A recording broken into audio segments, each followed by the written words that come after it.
Welcome, everybody. Sean Nahas here, ahead of the Courage trip up north to take on Gotham this Saturday.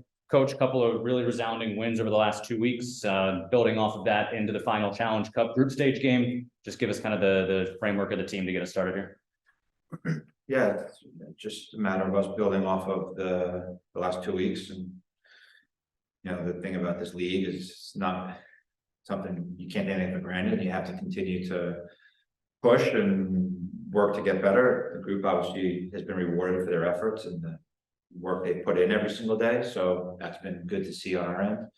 But we know this is a different test again. And, hopefully we can piece some things together that'll work for us and get a good result. But at the end of the day, I think the last couple of weeks has proven that we can do things at a high level.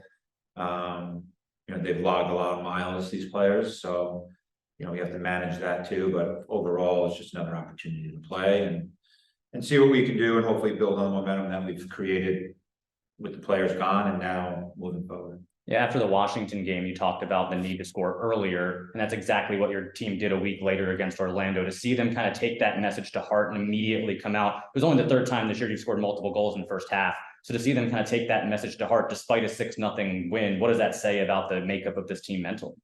Yeah, I mean, we've created chances throughout the season. It's just a matter of converting, and we may not do that again for a couple of weeks. The game is the game. So it wasn't really something we honed in on. It was just something that the one thing I stressed to the group is the first 10 and 12 minutes of the game, we start off kind of slow sometimes. And, we've been fortunate not to be behind the 8 ball. But we wanted to make sure we started, especially this last home game, for a while on the front foot and be aggressive in how we want to play, but still maintain the style that we want to play and the ideas and the principles, which we did. And the first goal that Britt scored, I felt was something that was basically a culmination of everything we've worked on all year. So that was good to see.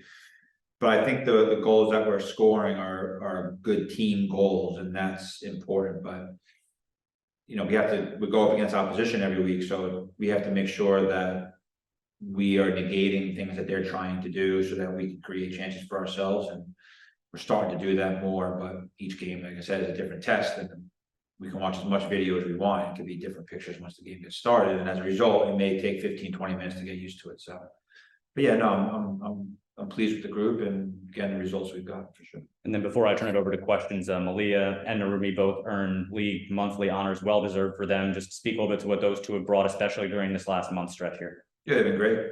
I mean, I've been saying the last couple of weeks, Rumi's probably the most under talked about 6 in the league. She's not flashy, but she does her job and she does it at the highest level. She's dropping her deeper has been really important for us. And Malia's stepped in and she's gotten fitter and gotten healthier, I should say. And as a result, you can start to see the things start to come to light for her. And she's a great football mind, reads the game well, slows the game down, means to slow the game down, never looks under stress. And yeah, it's a credit to her and our Rumi and the work and the players as well, the team that pushed them every single day. I still think there's some other players that need to be recognized a little bit.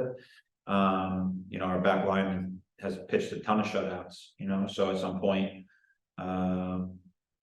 that has to be looked at. But look, the best 11 for the month was a well-rounded best 11. Ryan Williams, I think, has had an unbelievable year. Hopefully she can get recognized, and Kiki's done really well in stepping in for Fox. Pinto's done well, and Frankie's done well. So the whole group has stepped up. Olivia, Haley, Sid, every player stepped on has done their job. But for those two to get recognized, I think is important. Alicia? One of your new arrivals was in training today. I wanted to see what the transfer window done, kind of your assessments of players that you signed and kind of where you think they're going to be fitting in to your team this year. Yeah, I mean, we only want to bring players in that suit our style. And the way we want to play. I think Rikaku is, it's going to take a little bit of time for her to get adjusted, and she only got in a day or so ago, so we're easing her into it. And Manaka obviously is not here yet, so yeah, I think their technical quality, their understanding of the game, their IQ, their spatial awareness, all that stuff that I've talked about, I think is really important for how we want to play. They're simple. That connection up the spine with Rumi and Kobayashi and Manaka could be really, really good because they all know each other, similar styles. But fitting in, we just have to give them their time. It's not something we're putting any pressure on. They have to get used to how we play and the speed and, but we expect them to be a big part of what we're doing moving forward. When that time comes, we'll make sure we put them in the best situation possible. We're not going to force them into anything because we want to be fair to them. They're coming into a team that's fit, been together for over 6 months, and yeah, it's going to take time for sure. But yeah, we're excited that they're here. Get them integrated as fast as we can. Obviously, the players, you're signing players because they're important to your team, but I'm curious if you have 2 Danish players on your team, now you have 3 Japanese players on your team.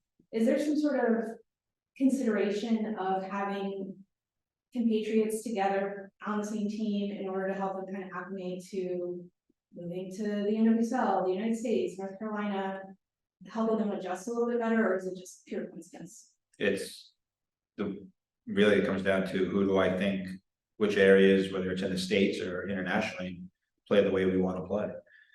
Look at what Japan's doing in the World Cup, Spain, all those types of clubs that play or countries that play the way we want to play. And, I think there's players in the States that suit that as well. I mean, Riley Jackson suits that, so no, there's no real, hey, let's get another player from here in. That's not how we function. If we think we can help them, because sometimes those players don't want to play together. There's a respect thing there. Mila and Rika are really close friends. Rika was a big reason why Mila's come here. Narumi was a big part of why Lukaku's here. They don't know Manaka as much, but we think Manaka's an up and coming player. But when we look for players across the world, it's making sure that they suit our style, so it takes less time. And we're not going to find a running gun players like we used to have and back in the day, where it's just pace and good soccer players underneath them. We're a little bit different orchestrated team. So yeah, there's no we need to get this so these players can feel comfortable. Our players make everyone feel comfortable, and if they're good footballers, we're interested in them for sure. One more from me. I just talked to Sarah Clark. Obviously, her trajectory is a little bit different than I think most players on the team as a national team replacement player. She got in the game over the weekend, had an assist in her debut. Can you talk a little bit about the work she's put in and how she's performed for her? I give Sarah a lot of credit, and Nikita. They've been here since day one. We gave them a chance or choice at the end of preseason. We brought Sarah to Mexico with us. We felt she earned it. But they knew coming in that there wasn't going to be a permanent roster spot offered, but they wanted to be in the environment because they enjoyed it, and they've gotten better every single day. But the players, the team loves them. You can see it from the celebration when Haley scored her second goal. They all ran over to Sarah, because look, it's hard when you're coming here every single day and you're not getting rewarded because you can't. And for her to come with a smile on her face and work every single day and push. Look, there's players that are contracted players in the league that maybe sometimes have a hard time at that, let alone someone that's not contracted. So she was just waiting her time. We were honest with her from the beginning. So we were thrilled for her to get that time. I wanted to put her in the week before, but I went in a different direction. But I wanted to make sure that if she's got her first minutes, that I was home. And for her to get her an assist, I thought it was brilliant. And I'll be honest, we haven't trained her in the 6. She's been training in the back. So just goes to show what her soccer brain is like. But that also goes to show that when we're coaching in our sessions, that everyone's hearing the same information, so that in that moment we have to make a move that they're ready to go. And I don't know if Sarah put a foot wrong, to be honest. So I'm thrilled for her because I know how difficult it is, because it's not an easy environment to come and train. It's difficult, but she hasn't wavered at all. Yeah, I know the whole team, staff, and club are really excited for her to get those minutes, but also get a point out of it. It's a pretty cool story. Any questions on your? Nicholas via Zoom. Yeah, hey Sean, I just have one question. You mentioned how good the defense has been this year. How have you seen the partnership between Malia and Kaylee grow throughout this season, both on the ball and when they're defending? You said Malia and KK? Yeah. Yeah, and just how have you seen their partnership grow throughout this season, both when you have the ball and when you're defending? Yeah, I think it's, again, I've said it all along. Our possession helps our defending. if we're connected in our possession, then it minimizes spaces that teams can attack and transition. But KK's growth in her distribution, Ryan's growth in her distribution is so good and has been so high.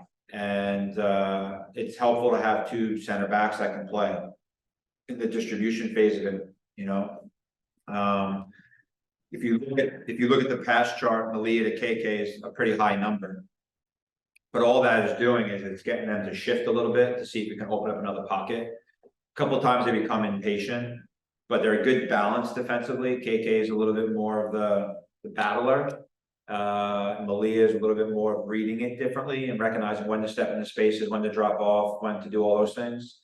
But the distribution is quite balanced. So, you know, if you look at a lot of our goals, where they come from, a lot of it starts from them. So, yeah, I think the partnership's been great. You know, Malia came into the season, we weren't sure what direction we were going to go. And then we knew putting Ryan at center back wasn't the most ideal situation for us. We wanted to give Malia a little bit more time and see where she went. And then we put her in and we haven't taken her out. And she deserves being a best 11, no doubt in my mind. But yeah, the partnership I think has been massive. The relationship, the whole back line relationship, you know, Kiki has stepped in and done a really good job. The goalkeeping has been really good. But top to bottom to top, I think we've been pretty consistent, and there's a reason why everyone has stepped up their level. It's not because of one or two players, it's because of everybody doing their jobs. And if we do our jobs individually really well, then collectively we should be really, really strong. So I think that's there's a multitude of things. It's not just the two of them, it's everybody, and I think they would probably agree to that as well. Thank you. Yes. Awesome. Sean, good luck this weekend. Thanks for your time. Thanks, guys. Appreciate it. Thank you. You got it. Nick, Thanks, Sean.